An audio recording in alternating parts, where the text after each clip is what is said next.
Monsieur Nkere Ntanda, bonjour. Bonjour. Vous êtes professeur d'université. Vous enseignez les sciences politiques. Correct. À l'université de Kinshasa. Mais vous enseignez également ailleurs. Oui. Dans quelle université? J'enseigne à Morgan State University, cette université qui est à Baltimore, dans l'État de Maryland, aux États-Unis. Là également, vous enseignez les sciences politiques. J'enseigne les sciences politiques pour chaque été. Donc je vais une fois par an, juste pour des semaines. La politique africaine. Politique africaine, justement. Alors vous êtes également président d'un parti politique. Correct. Le Conseil patriotique et progressiste chrétien. Correct. Un parti membre de la majorité. Correct.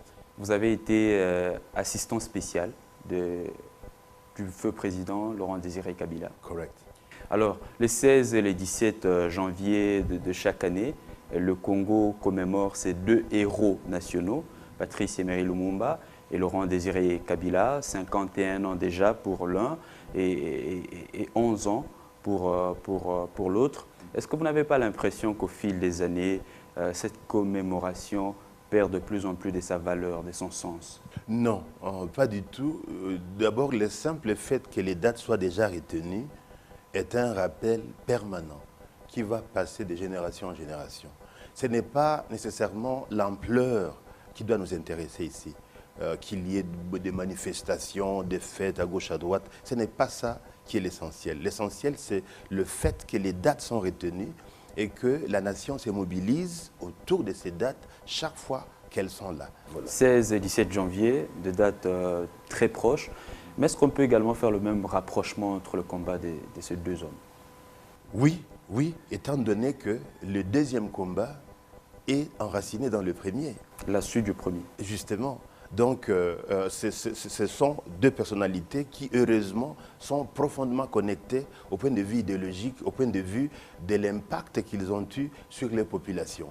Et c'est dans ce sens-là qu'il y a réellement un rapprochement. Et même au point de vue essence du combat, puisque Patrice Emery Lumumba est mort à cause de son patriotisme, à cause de son amour exagéré, je dirais même pour son pays. Et c'est ça que Mzee est venu répéter. Mzee a été assassiné parce qu'il ne voulait pas s'engager dans aucune compromission, quelle qu'elle soit, par rapport à son pays, par rapport à la RDC. Et c'est dans ce sens-là que les deux combats se retrouvent l'un dans l'autre d'une façon mutuellement réciproque. Et c'est là où vous avez raison en parlant de la continuité, puisqu'il n'a pas changé de stand, bien que les contraintes des transformations au niveau international vont être telles que une sorte de ce qu'on appelle l'aggiornamento politique, c'est-à-dire l'adaptation aux contraintes du temps, allait peut-être changer la vision de Mzee par rapport à l'approche idéologique héritée de Lumumba. Je parle ici du socialisme, je parle ici des tendances gauchistes qui n'étaient plus en fait à la mode, quoi. Vous enseignez les sciences politiques à l'université. 51 ans après, qu'est restait-il du combat de Lumumba? Qu'est restait-il du lumumbisme aujourd'hui au Congo? Le lumumbisme est vivant dans la mesure où nous avons des partis politiques qui ont le lumumbisme comme fondation idéologique. Je parle notamment du PALU. Mais est-ce que ces partis incarnent justement ou exactement le lumumbisme? Ça l'incarne dans la mesure où les inspirations au point de vue de l'orientation de leur cahier des charges est lumumbiste. L'inspiration est lumumbiste. Quand je parle de l'inspiration lumumbiste, je parle des tendances qui martèlent le patriotisme, donc qui favorisent le patriotisme, la responsabilité citoyenne, le social, n'est-ce pas? Donc c'est ça en fait les tendances socialistes qui ont caractérisé l'idéologie lumumbiste. Et c'est ça qu'on voudrait voir dans ces partis qui se réclament lumumbistes. Mais on ne peut pas malheureusement répliquer le même niveau d'engagement qu'on a vu dans Lumumba, dans ce que l'on voit aujourd'hui. Parce que le contexte a évolué. Ce n'est pas le contexte qui a évolué, ce sont les hommes qui sont incapables de rester fidèles aux idéaux tels que hérités de ces héros-là.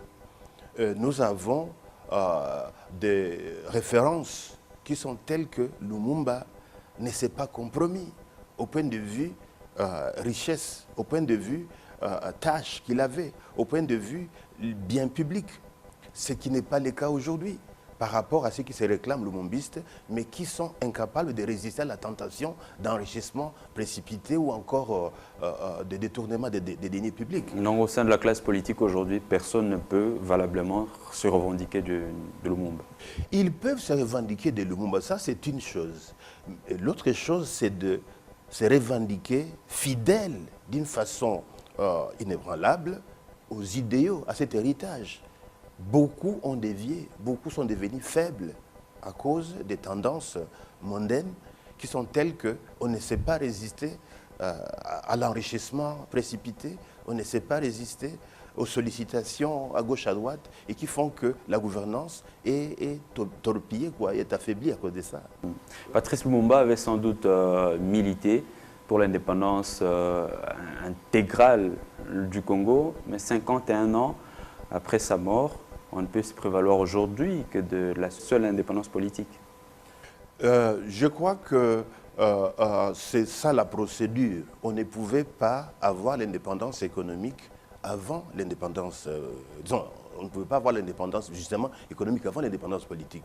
Donc la procédure est tout à fait normale. Il a fallu d'abord que nous puissions nous déterminer au point de vue de cette autonomie politique pour qu'en fait nous puissions maintenant mettre en pratique notre vision pour réaliser l'indépendance économique.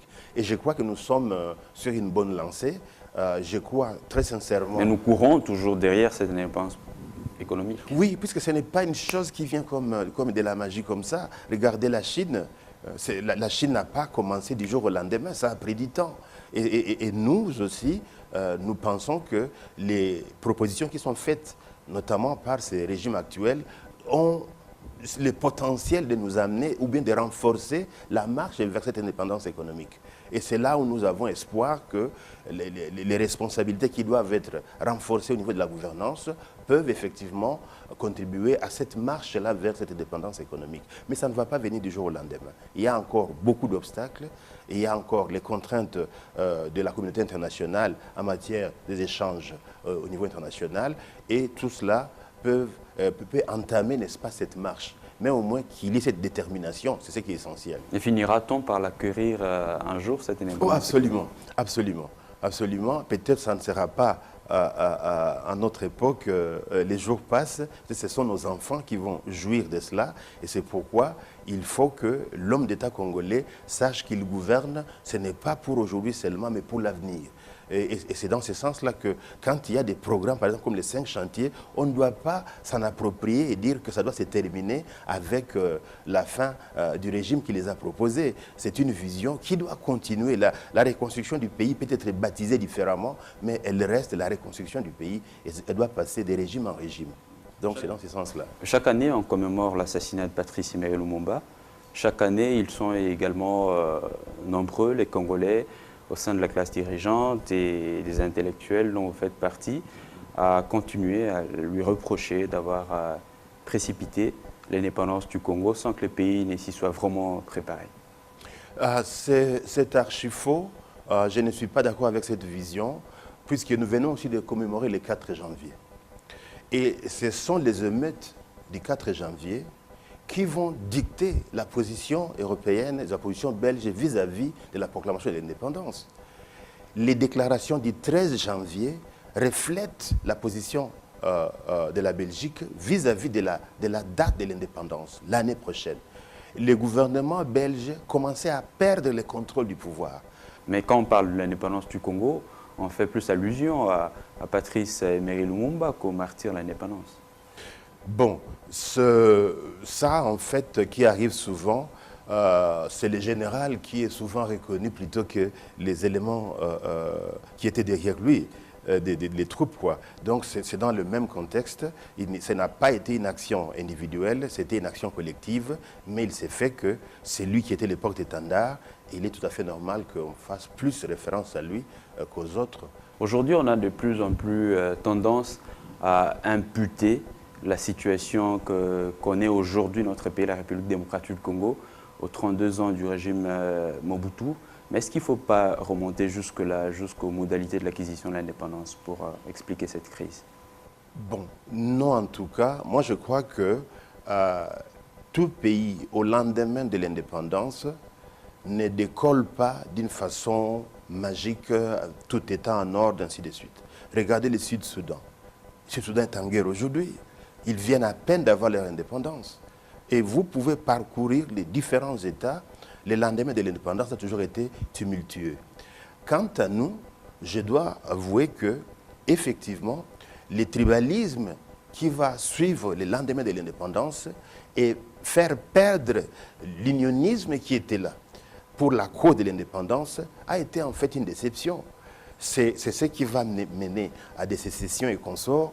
Donc, il y a eu effectivement déception au niveau de la gouvernance au lendemain de l'indépendance qui était due aussi à l'implication du colonialiste qui ne voulait pas partir et qui a continué à tirer les ficelles pour maintenir le chaos et prouver que sans lui, il ne pouvait pas avoir de l'ordre dans ce pays. Mais la déception du gouvernement civil avait donné une occasion d'or au gouvernement militaire qui est proclamé le 24 novembre 1965. Donc il y avait vraiment une occasion de changer ce pays, d'oublier les troubles du lendemain de l'indépendance et de construire ce pays, les consolider. Et quand on voit les débuts du général Mobutu, du colonel Mobutu à l'époque, c'était un très bon début. C'était un homme qui avait une vision. Quand vous voyez les cotes que nous avons au niveau international en matière d'exportation et consorts, c'était fantastique. Mais le pouvoir enivrant, comme il a toujours été, a rendu ces messieurs tellement ivres qu'il a perdu les boussoles et tout ce que nous avons connu pendant 32 ans, à mon sens, a contribué effectivement au malheur que nous connaissons aujourd'hui. On ne va pas s'attarder sur les 32 ans du régime de Mobutu. Ouais. Vous avez dit que le pouvoir colonial à l'époque a joué sur la corde tribale pour diviser les Congolais. Est-ce que vous n'avez pas l'impression qu'aujourd'hui on est en train d'assister au retour du tribalisme triomphant? Si. Et cette fois, ce n'est pas dû à une influence externe, mais c'est dû à l'intériorisation malheureuse de cette pratique. Donc il y a des considérations tribales qui dépassent les considérations des compétences, qui dépassent la méritocratie et qui malheureusement ne sont pas, n'est-ce pas, avantageuses pour les pays. C'est dommage, c'est ça le cas, mais je crois que... Comment en ressortir? Justement, mon parti, les Conseils patriotiques et progressistes et chrétiens, considère que les problèmes congolais, ce n'est pas les problèmes matériels, les problèmes des structures, les problèmes de manque de programmes, c'est les problèmes de l'homme congolais. C'est l'homme congolais qui est le mal congolais. Et c'est pourquoi c'est lui qu'il faut changer. Il faut qu'il y ait des programmes qui puissent marteler sur les comportements citoyens responsables pour qu'avec le temps, les gens sachent que pour construire ces pays, on ne doit pas y aller de cette façon-là. Et c'est pourquoi ces deux hommes encore reviennent à l'esprit, Lumumba et Laurent Désiré Kabila, qui ont dépassé ces considérations-là très limitées, tribalistes, pour parler en nous national, en tant que patrie, en tant que nation. Et or, cela manque malheureusement aujourd'hui, et nous espérons que ce sont des occasions pareilles qui sont offertes pour marteler les besoins de ces changements-là qui vont à la longue peut-être contribuer à changer la mentalité de l'homme congolais et avoir un homme responsable qui raisonne en nous national et non en nous tribal, nous régional, nous linguistique, ce qui tue notre nation. On l'a dit en début de mission, professeur, vous avez été assistant spécial de feu président Laurent Désiré Kabila. Comment l'avez-vous rencontré? J'ai rencontré M. Laurent Désiré. Je l'ai d'abord connu par le truchement de mon professeur de civisme à l'Athénée d'Ibanda à Bukavu, Philippe Borel, qui était membre du Parti communiste belge et qui était venu ici au Congo, soi-disant pour enseigner à Bukavu, mais en réalité, c'était pour faire des recherches sur les péripéties de M. Laurent Désiré Kabila quand il était encore à Hewabora, dans le sud Kivu. Et c'est comme ça qu'en revenant chaque fois de Hewabora, il va nous donner des infos sur ce qui s'est passé là-bas, qu'ils avaient leur propre monnaie, qu'ils avaient des considérations là qui étaient différentes de notre, ainsi de suite. Ça, c'est la première attention. Quand je me retrouve en exil, aux États-Unis notamment, j'ai créé une structure, les CPPC, comme un think tank, c'est-à-dire une structure qui focalise sur les questions congolaises. Là, on est en quelle année? On est en 1990. quand ma structure et les CERES, qui étaient dirigés par les professeurs Georges Ntalaja, invitent les opposants congolais à nous donner les comptes rendus des CNS. Nous verrons notamment le président Tshisekedi sera là, Cardozo sera là, Ngoma Ngambu, l'ancien professeur, que son âme repose en paix, seront là. En fait, c'est là où cette structure va sortir pour la première fois. Et effectivement, nous allons, à partir de là, commencer à parler du Congo dans toutes les rencontres. Nous avons organisé des conférences, ainsi de suite. Et c'est cet écho-là qui va faire que moi, Mpanga et moi, Nkongolo, et moi-même vont commencer à collaborer pour voir comment rejoindre la résistance de M. Laurent Désiré Kabila à Goma. Et c'est comme ça que la connaissance va commencer. Jusqu'à ce qu'il va me rappeler, après que les deux collègues les rejoignent, il va plus tard me rappeler pour que je vienne aussi travailler à ses côtés. Mais qu'est-ce que vous avez exactement fait aux côtés de Laurent Désiré Kabila? Aux côtés de Laurent Désiré Kabila, j'étais responsable des investissements. Mes responsabilités consistaient à, 1, identifier les investissements existants, les évaluer, s'il fallait les orienter autrement ou les maintenir comme tels. 2, il fallait rechercher les marchés où on pouvait exposer les potentiels de la RDC et partant motiver les autres investisseurs à venir ici chez nous. 3, il fallait aider les gouvernements, justement, notamment les ministères qui étaient responsables d'une manière ou d'une autre liés aux investissements, de renforcer la vision, la politique de l'État, notamment pour maximiser les recettes. C'était là notre grand problème, étant donné l'attitude que la communauté internationale en matière financière avait prise à notre endroit, on était bloqué financièrement. Donc c'est dans ce sens-là que nous avons, par exemple, attaqué la question de la multiplication